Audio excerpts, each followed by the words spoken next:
നമസ്കാരം. ഫുക്രിയിലേക്ക് സ്വാഗതം. ജപ്പാനെ തോൽപ്പിച്ച് ബ്രസീൽ പ്രീ ക്വാർട്ടറിൽ കടന്നു.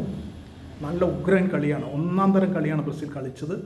പ്രത്യേകിച്ചും രണ്ടാമത്തെ പകുതിയിൽ, സെക്കൻഡ് ഹാഫിൽ. ആദ്യത്തെ പകുതിയിൽ അത്ര നന്നായി എന്ന അഭിപ്രായമില്ല. പക്ഷെ രണ്ടാമത്തെ പകുതിയിൽ നല്ല ഒഴുക്കുള്ള കളി, അതിഗംഭീര കളി. പ്രത്യേകിച്ച് നമ്മൾ കാണേണ്ട ഒരു കാര്യം, നെയ്മർ ഇല്ലാതെയാണ് അവർ ഈ കളി കളിക്കുന്നത് എന്നുള്ളത്. അവരുടെ ഏറ്റവും മികച്ച കളിക്കാരൻ നെയ്മർ ഇല്ല. അത് ആഞ്ചലോട്ടി ആ രീതിയിൽ തന്നെയാണ് ആ ടീമിനെ വാർത്തെടുത്തിരിക്കുന്നത്.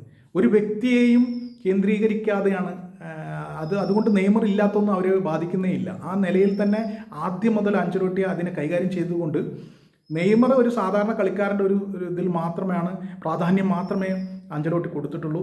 അതുകൊണ്ട് തന്നെയാണ് ഈ ടീമിന് നെയ്മർ ഇല്ലെങ്കിലും ഇത്രയും ഗംഭീരമായിട്ട് കളിക്കാൻ പറ്റുന്നത്. അതിലൊരു തർക്കമില്ല. ആഞ്ചലോട്ടിക്ക് തന്നെയാണ് മുഴുവൻ മാർക്കും അക്കാര്യത്തിൽ. പിന്നെ അവരുടെ മുന്നേറ്റ നിര വിനീഷ്യസ് ജൂനിയറും മത്തേവസ് കുഞ്ഞിയും ഒപ്പം റയാനും ഒക്കെ നല്ല ഫോമിലാണ്, ഉഗ്രം ഫോമിലാണ്. ഇന്നലെ കാസമിറോവും തകർത്ത് കളിച്ചു. മാർട്ടിനെല്ലി, വിജയ ഗോൾ അടിച്ച മാർട്ടിനെല്ലി അതിഗംഭീരമായിട്ട് കളിച്ചു. മാർക്കിഞ്ഞോസ് പ്രതിരോധത്തിൽ ഒക്കെ നന്നായിട്ടാണ് കളിച്ചത്. എല്ലാവരും നല്ല നിലയിൽ കളിച്ചു.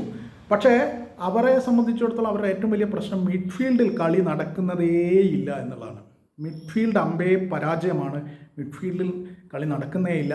ബ്രസീൽ ആരാധകർ ഒട്ടും തൃപ്തരല്ല ബ്രസീലിൻ്റെ മിഡ്ഫീൽഡ് കളിയെ, അത് ഉറപ്പാണ്. അപ്പോൾ മിഡ്ഫീൽഡ് കൂടി ശക്തിപ്പെടുത്തിയാൽ മാത്രമേ മുന്നോട്ട് പോയി ലോക ചാമ്പ്യന്മാരാകാൻ പറ്റുള്ളൂ. അത് അവർക്ക് പറ്റും. അവരുടെ ഇന്നലത്തെ ജപ്പാനെതിരെയുള്ള രണ്ടാം പകുതിയിൽ ആ കളി കണ്ടാൽ അറിയാം, നല്ല ഒഴുക്ക്. നെയ്മർ ഇല്ലാത്ത ടീമിൻ്റേതാണ് ഈ കളി. നല്ല ഗംഭീരമായി ഒഴുകുന്ന ഒരു ടീം ഗെയിം കളിക്കുന്ന എല്ലാ കളിക്കാർക്കും കൃത്യമായ പ്രാധാന്യമുള്ള ഒരു കളി, അതിഗംഭീര കളി. അവരുടെ ഡിഫൻസിലും നന്നായിട്ട് ഇത് ചെയ്യുന്നുണ്ട്, നല്ല പോലെ പെർഫോം ചെയ്യുന്നുണ്ട്. ഡിഫൻഡേഴ്സ് മുന്നേറ്റത്തിലും നന്നായി പെർഫോം ചെയ്യുന്നുണ്ട്. പ്രശ്നം വരുന്നത് മധ്യനിരയിൽ, അതായത് മിഡ്ഫീൽഡിലാണ്.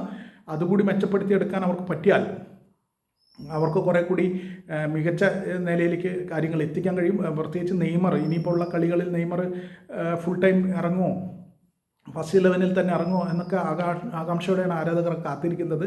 എന്തായാലും ആ നെയ്മർ കൂടി വന്നാൽ പെർഫെക്റ്റാണ് ഈ ടീം.